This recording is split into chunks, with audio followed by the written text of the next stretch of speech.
How's it going, everybody? David Hitch here, House Hitch Gaming, and I just got back from AEW Revolution 2024 in Greensboro, North Carolina, and I want to give you my thoughts on the event and a rundown of the card that happened while I was there. Doing a little bit softer today because my wife is currently sleeping in the other room. She's completely knocked out. It was an exhausting event, but you know what? It was a lot of fun, and it was history that was made that night. And I'd like to go over all that with you right now. So, in 0 Hour, there were two pre-show matches. The first one was the Bang Bang Scissor Gang against Private Party, Willie Mack, and the team of Jarrett Lethal and Rajan Singh, aka Total Nonstop Assholes. Thank you, Tom Campbell from Cultaholic, for naming them. This was a fun 12-man tag. Had a lot of action, a good way to start everything off. You had the old school stuff with Jarrett, you had the high-flying stuff with Private Party, and at the end of it all, Jay White was able to get the pinfall victory. And after that, Jay White said he's got some big business to handle in a few weeks at AEW Big Business coming up on Dynamite. So I'm interested to see where that's going to go. And it was just recently announced that it's going to be him against Darby Allin. That should be a really great match, and I can't wait to see it. The next match was Chris Statlander and Willow Nightingale against Julia Hart and Sky Blue. Seeing Julia Hart's entrance was a tremendous thing. Love the effects.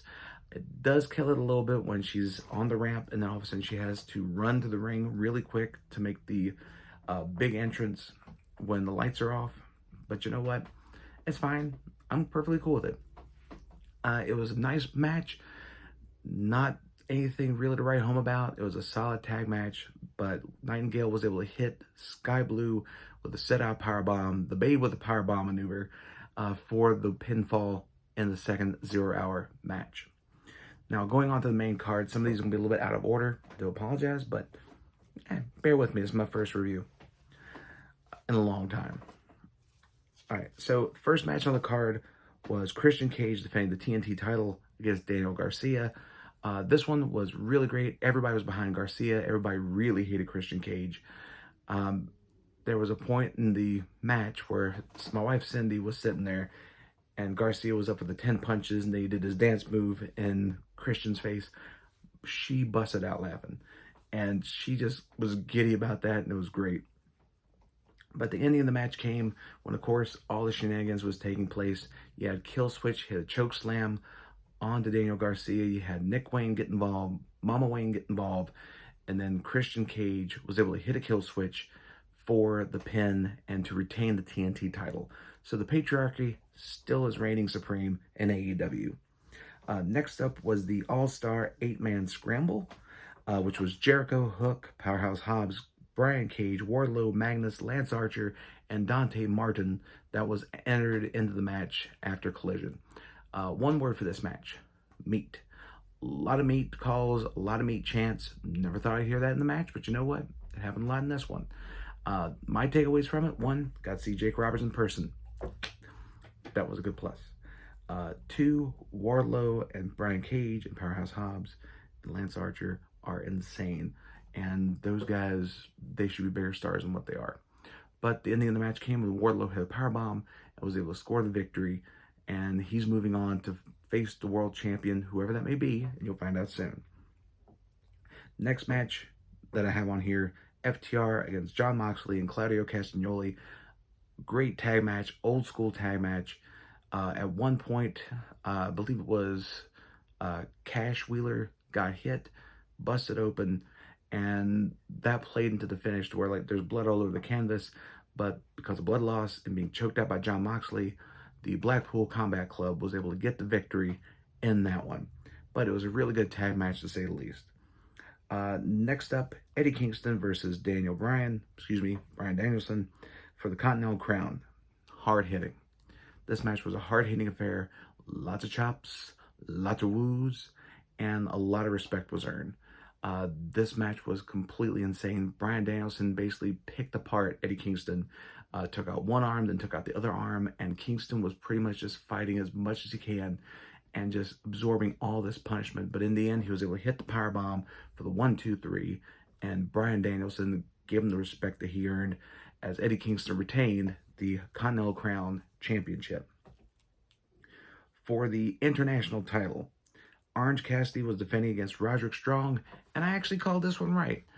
I said that Roderick Strong was going to be breaking Orange Cassidy and just doing all sorts of backbreakers. Boy, was I not lying on that. That was an insane match, really, really fun. But in the end, Roderick Strong was able to he broke Orange Cassidy. Orange Cassidy it was the thing of him just keep going and going and going.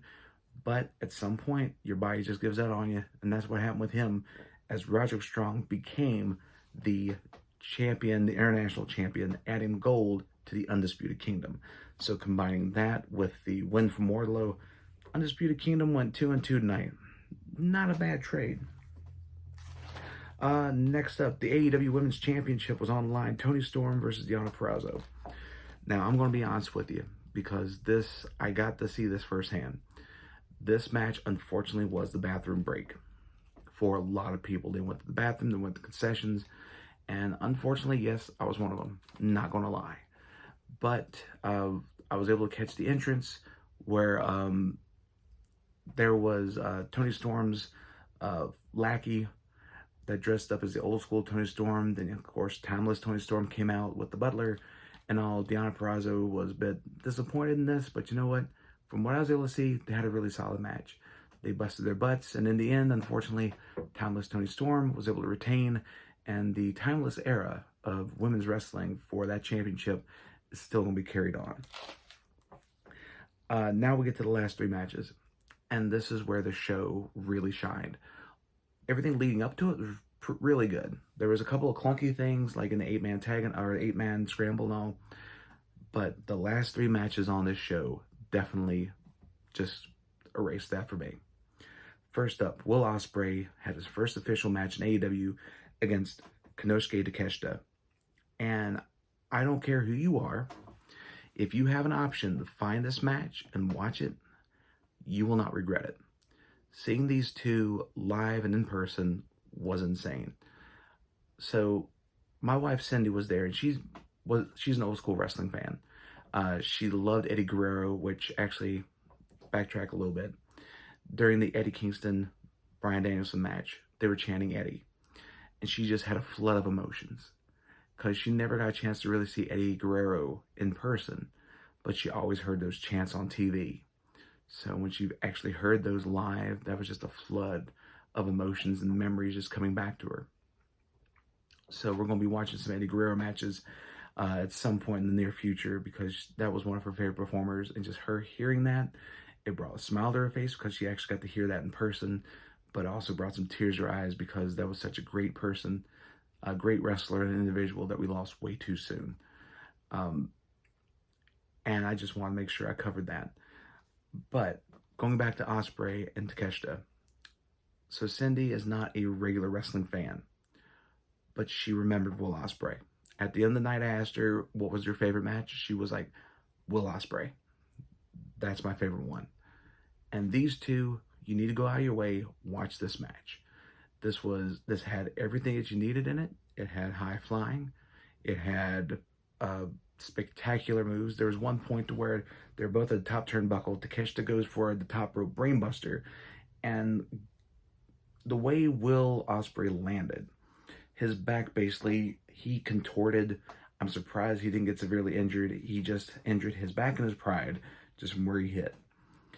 But the end came when Will Ospreay was able to hit a hidden blade for the 1, 2, 3, and that crowd erupted. Like the entire time they had the crowd right there in the palm of their hand. And that is just something that was spectacular. And I'm glad I was there to witness it. I knew they were going to take the show, take over the show. I knew they were going to have the show stealer tonight, and I wasn't wrong.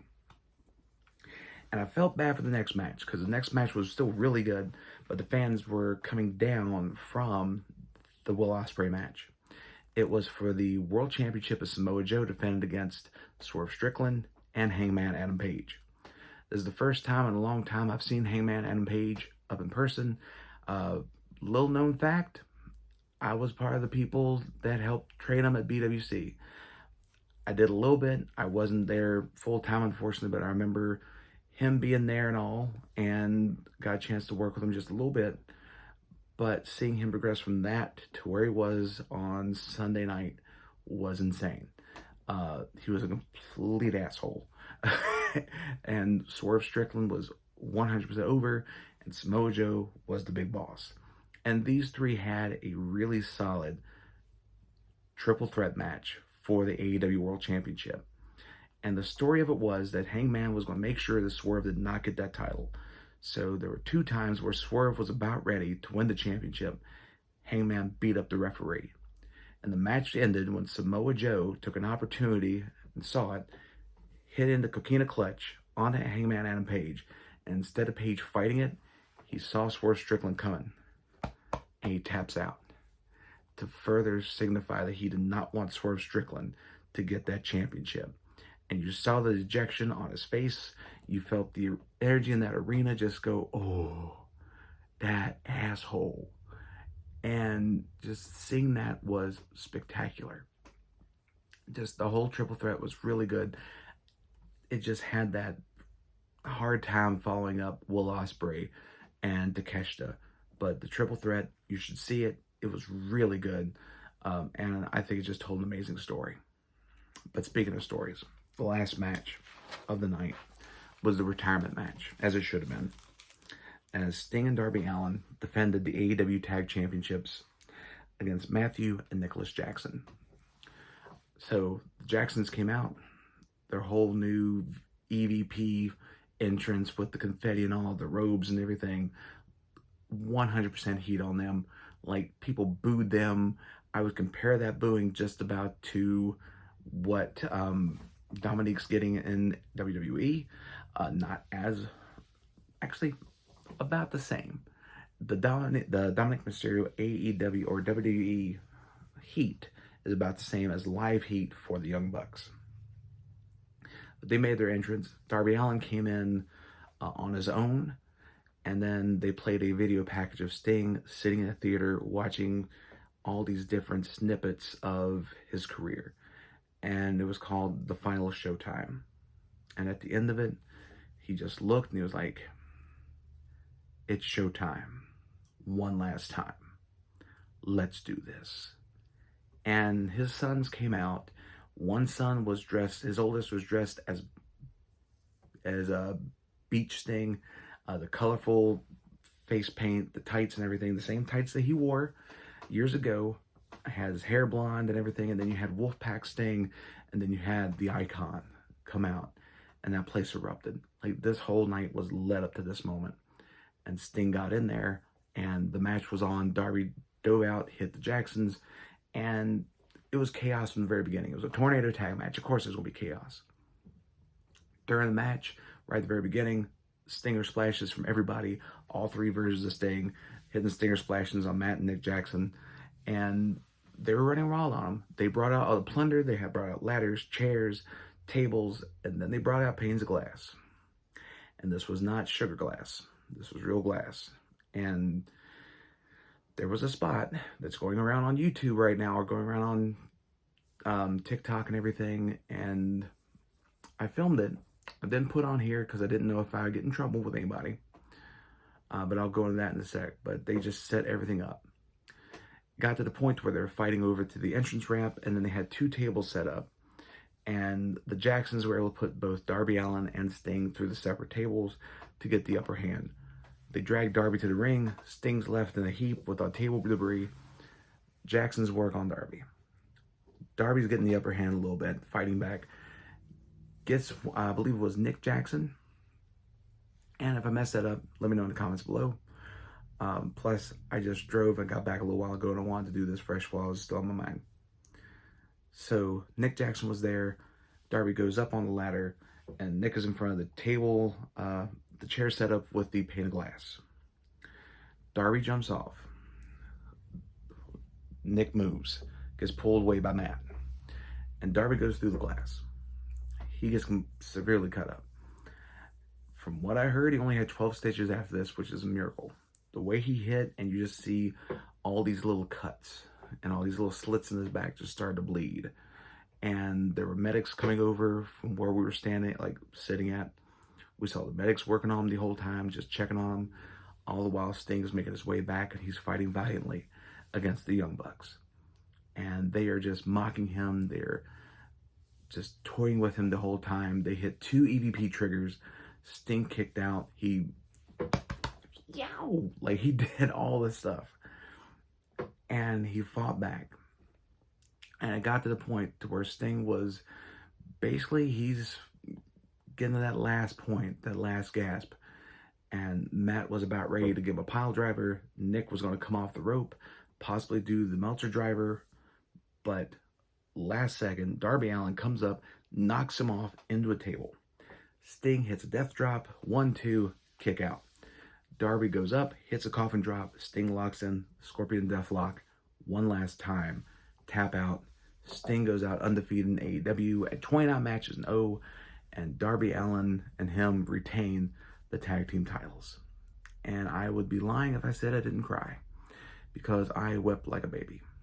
Because I saw this match, and this was basically the end of my childhood. This is one of the last ones that were still going on, still wrestling when I was growing up. And Sting was always one of my dad's favorites. So being able to be there for his last match, and I knew that my dad was watching that whole thing. And I felt like a kid again, because when Sting was getting beat up and everything, I was just chanting for him. I was standing up. I couldn't sit down. I was just screaming out. I was like, you gotta get up, you gotta get up.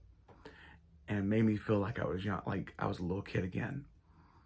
And it made me feel like I was standing there with my dad, just thinking like, Dad, is he gonna do it? Is he gonna make it? And when Sting won, as I'm doing right now, just tears were shed. And it was probably the most perfect way to send off a legend in Sting. And to him, I say thank you for everything that you've done in wrestling, and for paving the path to a lot of individuals who have come along the way. And just know that you left wrestling dang sure better than when you found it. But that's my quick review. I'm looking at the time because like 17 minutes right now. It's about as quick as I can do, because I love to talk about wrestling. But all in all, this event was history in the making. And it definitely had that atmosphere the entire night. The Greensboro Coliseum was a perfect place for this to happen. And I'm glad I was able to be a part of it. I was glad I was there with my wife, Cindy.